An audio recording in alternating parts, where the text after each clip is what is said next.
The sarcastic shrug, a philosopher king's manifesto against the consumer circus. All right, listen up. I see you. You're holding that phone, scrolling through this, and you feel the itch.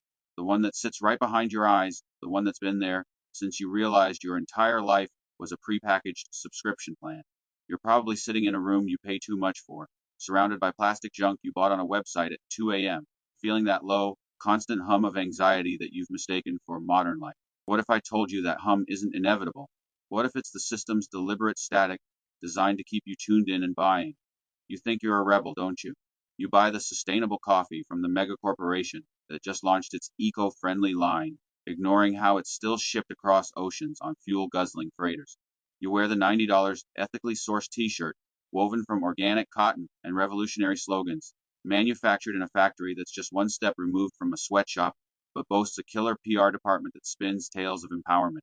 You buy the electric SUV, the one that required a lithium mine to carve a hole in the earth the size of a small city, because you're part of the solution, even as it plugs into a grid powered by coal. You post the right opinions on the right platform, virtue signaling your way through the feed. You've downloaded the mindfulness app to center yourself before your 10-hour shift in a job that is actively, measurably, making the world worse, perhaps peddling more junk or crunching numbers for a corporation that exploits the very causes you tweet about. You are a conscious, aware, good little consumer. You've meticulously curated your rebellion. You've bought the protest chic package. You are the Che Guevara poster on a dorm room wall, printed by the millions in a factory that undercuts local artists. And that's the punchline. You're still a drone. You've just paid extra for a rebel skin. You haven't rejected the system. You've just upgraded to the Premium Plus package, complete with feel-good certifications and limited edition merch. So join me in this real rebellion. This sarcastic slow clap for the grand glittering circus of consumerism we're all forced to watch. I'm not here to sell you a revolution. I'm not here to tell you to blow anything up. That's for kids. That's what they expect. They've got insurance for that.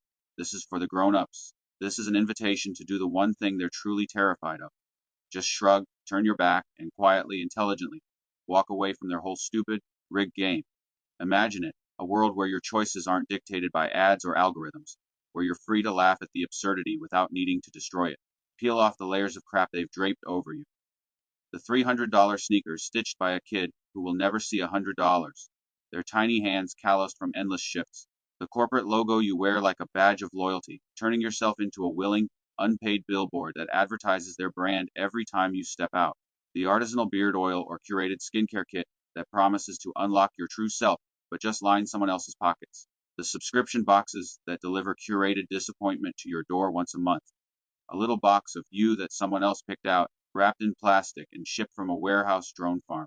Stand there stripped bare in the harsh fluorescent light of your own credit card debt and just laugh at the cosmic joke of it all. What if you looked at that debt statement and saw not chains, but a comedy of errors, your own personal sitcom scripted by bankers? You're not finding yourself.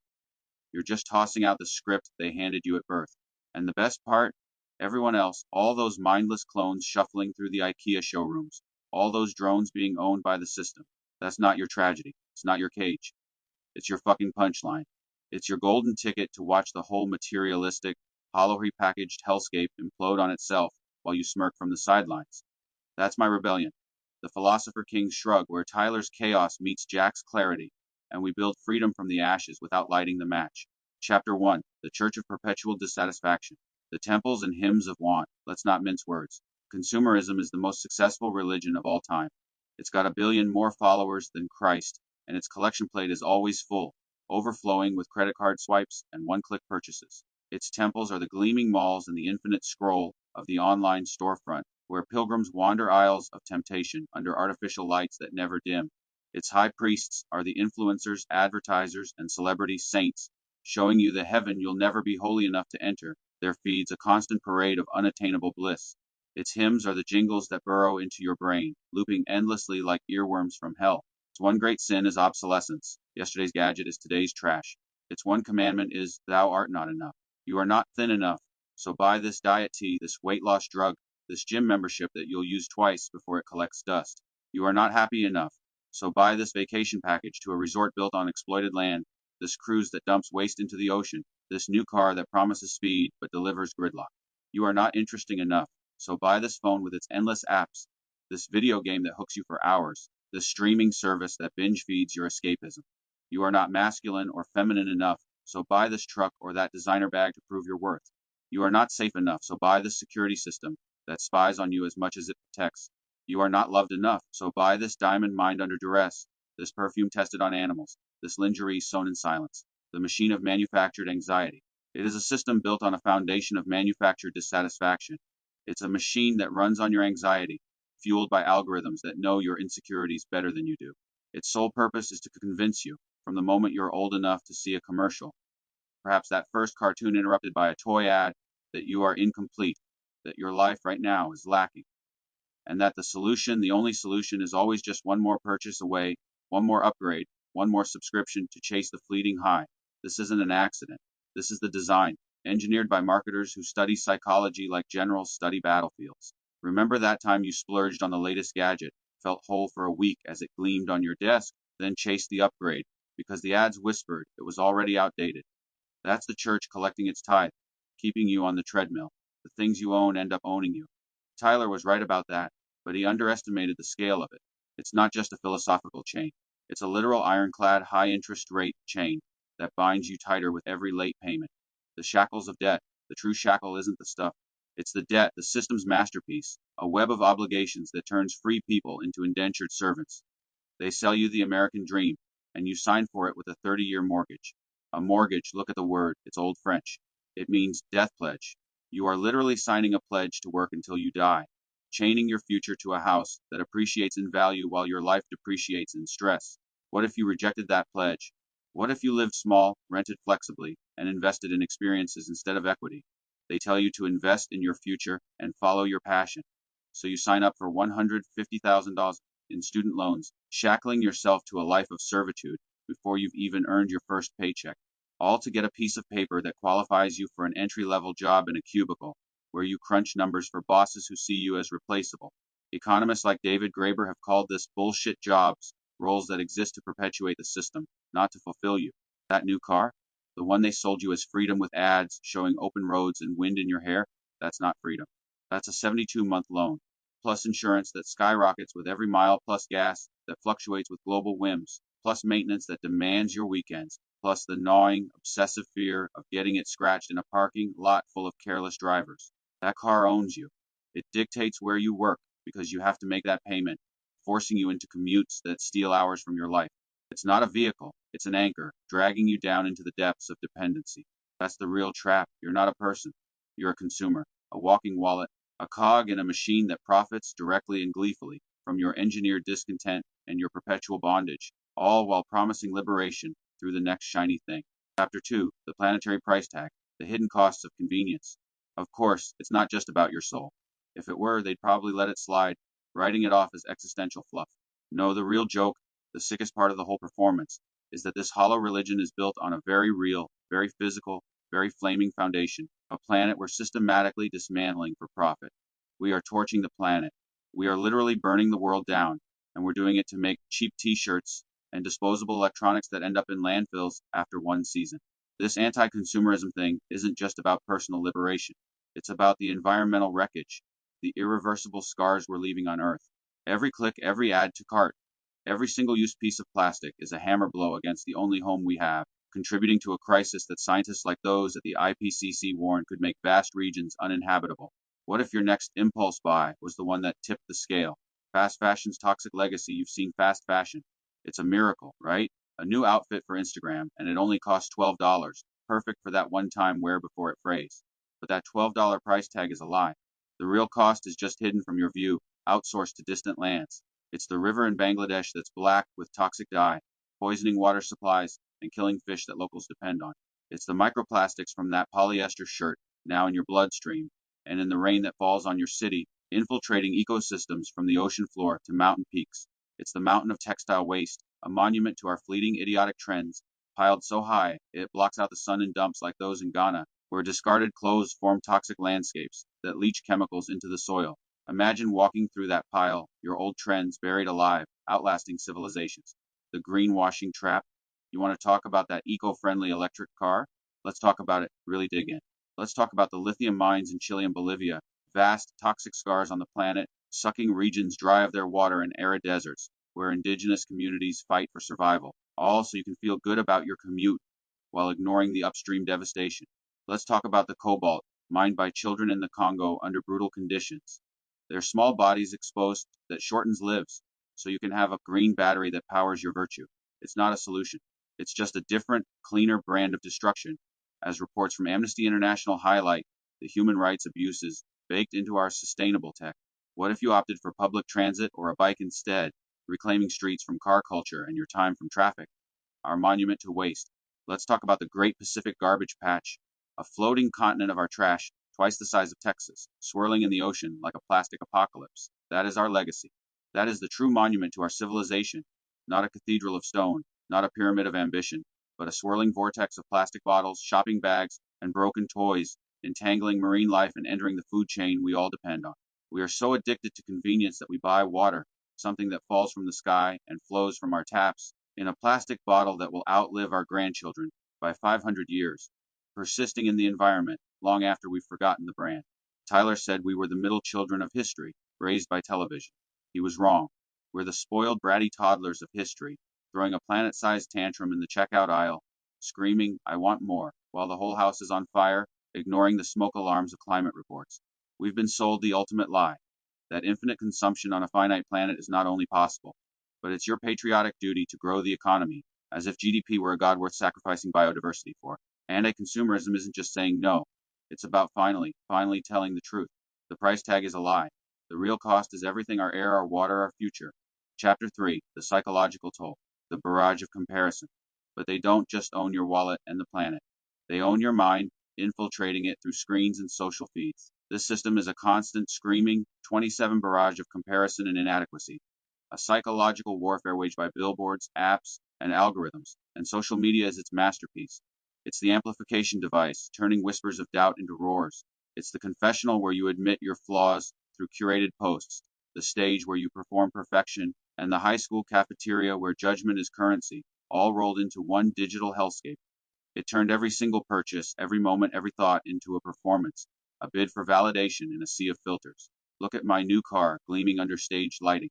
Look at my vacation in Bali with sunsets edited to impossible hues. Look at my perfect avocado toast, artfully arranged. Look at my perfect children in their perfect, matching, organic cotton outfits, smiling like they never cry. Look, my perfect life.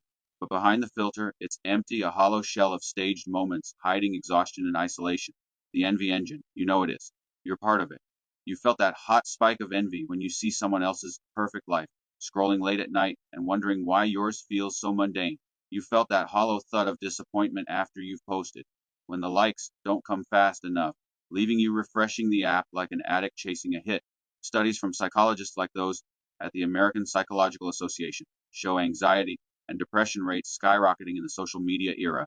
Coincidence? Hardly. This is the psychological toll. This is why everyone is so goddamn anxious, medicating with more screens or shopping sprees. This is why everyone is so depressed, chasing highs that fade faster than trends. This is why everyone is so lonely, connected to thousands but known by none. We're all sitting in separate rooms, scrolling through pictures of each other's fake happiness, feeling like shit as the algorithm serves up more reasons to compare. We've become a generation of actors, performing for an audience of other actors, all of us terrified that someone will see the cracks in the makeup, the unfiltered mess beneath. You as the product. The system has achieved something brilliant. It hasn't just made you a consumer of its products. It has made you the product, commodifying your data, your attention, your very identity for ad revenue. You are a brand. You have to manage your brand, post the right content, use the right hashtags, show the right opinions to avoid cancellation. Your likes are your credit score in this twisted economy. Your followers are your status, a number that dictates your worth. You are in a constant panicked state of marketing yourself, second guessing every word. This creates a paralysis. You can't say what you really think. It might hurt your brand and cost you connections. You can't be your real, messy, flawed self. It doesn't fit the aesthetic of polished feeds. Materialism is a black hole. When you tie your identity to stuff, to things that can be bought, broken, or become obsolete, you are building your house on quicksand. The moment the next trend hits, the moment your shiny toy loses its luster, the moment you see someone with a better one, you're right back to square one, empty and chasing the next fix. What if you stepped off that treadmill? What if your worth came from unfiltered connections, not likes, from destruction to deconstruction? Tyler's old mantra, self-improvement is masturbation, self-destruction is the answer, was an extreme way of putting it. It was the logic of a bomb maker, the howl of Jack, the narrator, who saw no other way out of the cage. The older, wiser logic, the fusion of Jack's intellect and Tyler's will, is this: stop polishing the surface. Stop curating the performance of your life. The answer isn't self destruction, it's self deconstruction. It's an audit of your soul, digging into what's real, even if it's ugly, even if it's painful, layer by layer. Your relationships, raw and unscripted. Your skills, honed through trial and error. Your experiences, the scars and triumphs that no app can filter. Your actual, unfiltered thoughts, free from echo chambers. Your flaws, your chaos, your jagged edges. That's the only real currency you have. Everything else is just a prop in their play. Imagine a life where these are your foundation: deeper bonds, genuine growth, a mind unchained. That's the freedom they fear. Chapter 4: The Gender Traps, the Man Box and Beyond. Now let's get to the real irony of it. Let's talk about the sections of the store they built just for us. Tailored traps for every gender, but with a cynical twist that keeps us all divided and buying. This hell isn't exclusive. The system chews up everyone, but it customizes the poison. Let's dissect the dude version first, then broaden it, because seeing one trap reveals them all. Oh, the hypocrisy. It's breathtaking, a masterclass in manipulation. First, they build the box, the man box, a script that's been the same for 100 years. Be tough. Don't show emotion. Provide, compete, dominate, be a provider, a killer, a king.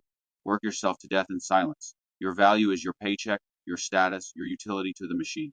They drill this into you from day one through movies, ads, and cultural myths that glorify the stoic hero.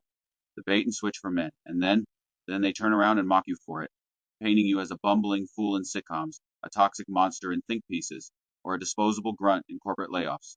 The corporations, the ads, the media, they love to blame men. Toxic masculinity, this, patriarchy, that. It's a great distraction, pitting genders against each other while the real culprits cash in. But look closer. Who is selling you this script? Who benefits from a world where men are told to man up by consuming more, proving worth through purchases? Who profits from making you feel like less of a man than selling you the cure in the form of gadgets and gear? The corporate culture demands a certain kind of toxic aggression. The sales floor is a war zone. Wall Street is a shark tank. Be a killer, your boss says. Crush the competition.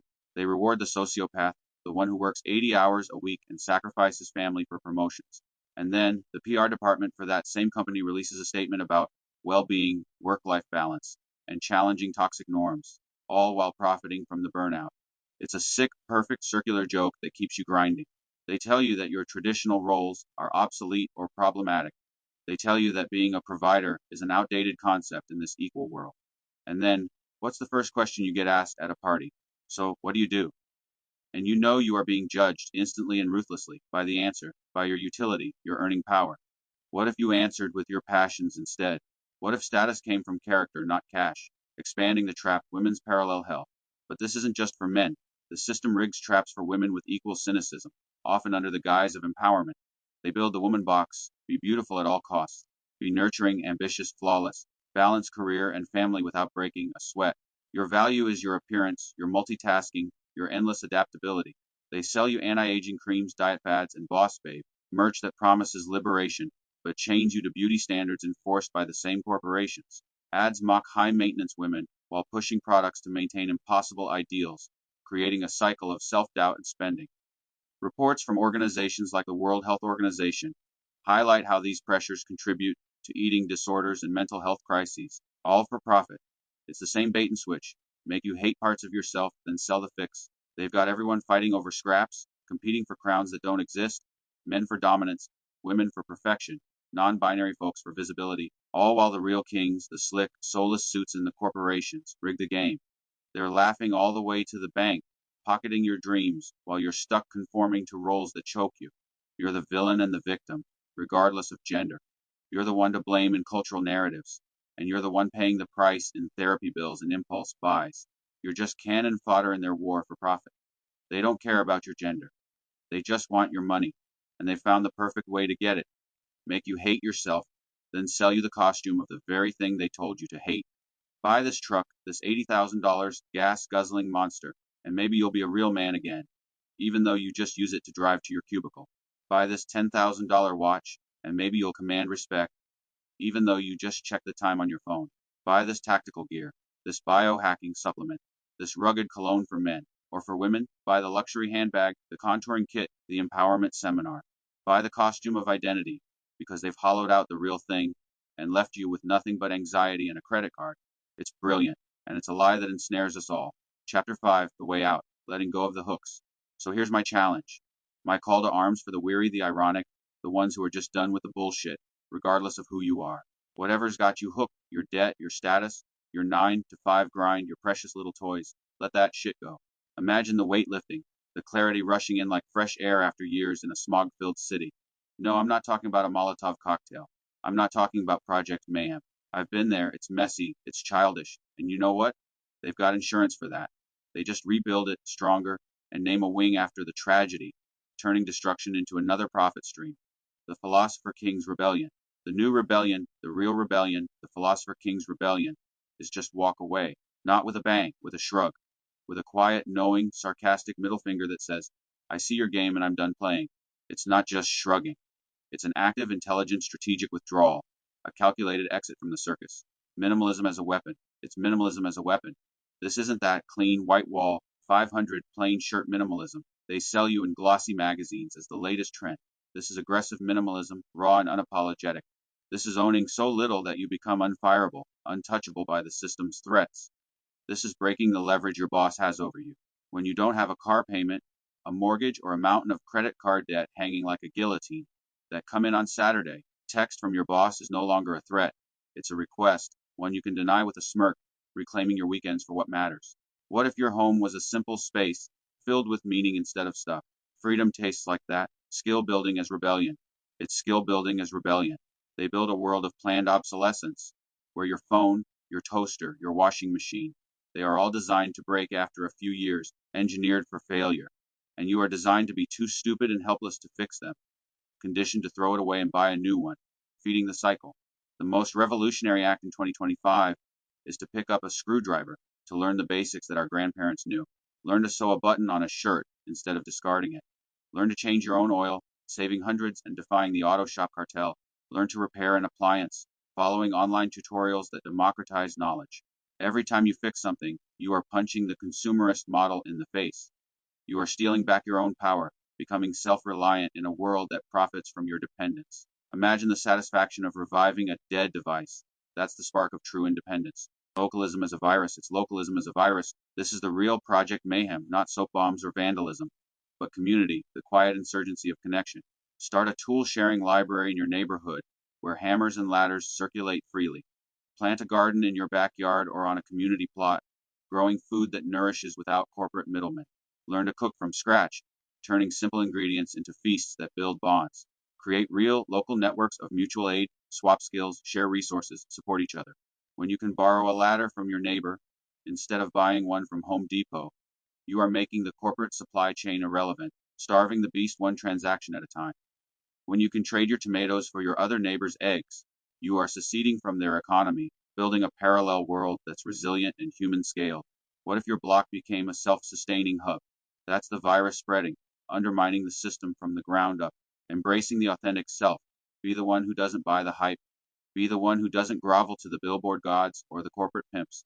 Be the person who sees the ad, understands exactly what it's trying to do, exploit your fears, promise false salvation, and just laughs, turning away to something real. You're not your fucking cockies. You're not your bank account. You're not your job title. You're not your car.